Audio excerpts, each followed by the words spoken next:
അനുസരിച്ചോട്ടെ, നമുക്കൊക്കെ മാറി നിൽക്കാം. ഇതാണ് എന്റെ ഒരു ചിന്ത. വളരെ വ്യക്തമായി അടിവരയിട്ട് പറയുന്നു, യാതൊരു വിട്ടുവീഴ്ചയുണ്ടാവില്ല.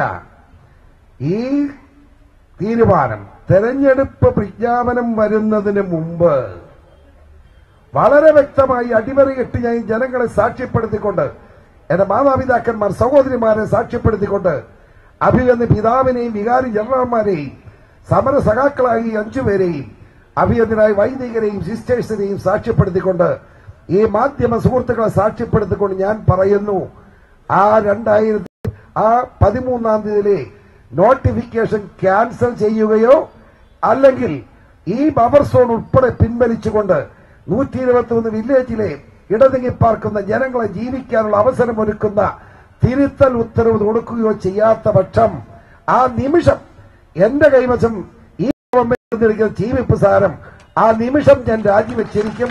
യാതൊരു സംശയം വേണ്ട. അപ്പൊ രാജിവെച്ചാൽ സുഖമായെന്ന വളരെ കരുതെങ്കിൽ ഞാൻ പറഞ്ഞേക്കാം, ഞാനിവിടെ ഉണ്ട്, ഞാൻ പോകാൻ ഉദ്ദേശിക്കുന്നില്ല. രാജിവെച്ചിട്ട് വേറെ പണി തുടങ്ങുകയാണ്. ആ പണി എന്ന് പറഞ്ഞ് ഞാൻ ഒളിച്ചു വെക്കാതെ പറയാം. ഇവിടെ റബ്ബറിന്റെ കാര്യം എടുക്കാം. നിങ്ങൾ തെറ്റിദ്ധരിക്കുന്നത് സമയക്കുറവുകൊണ്ടാണ്. ഇല്ല, ഇതെല്ലാം പറയണമെന്ന് എനിക്ക് ആഗ്രഹമുണ്ട്.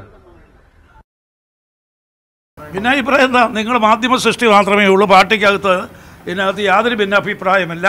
എപ്പോഴും കേരള കോൺഗ്രസ് കർഷക പക്ഷത്തായിരിക്കും. കർഷക വിരുദ്ധമായ വ്യവസ്ഥകൾ, കസ്തൂരിരംഗൻ വ്യവസ്ഥകൾ നടപ്പിലാക്കുന്ന പ്രശ്നമില്ല. അതിനൊരിക്കലും അനുവദിക്കുന്നതല്ല.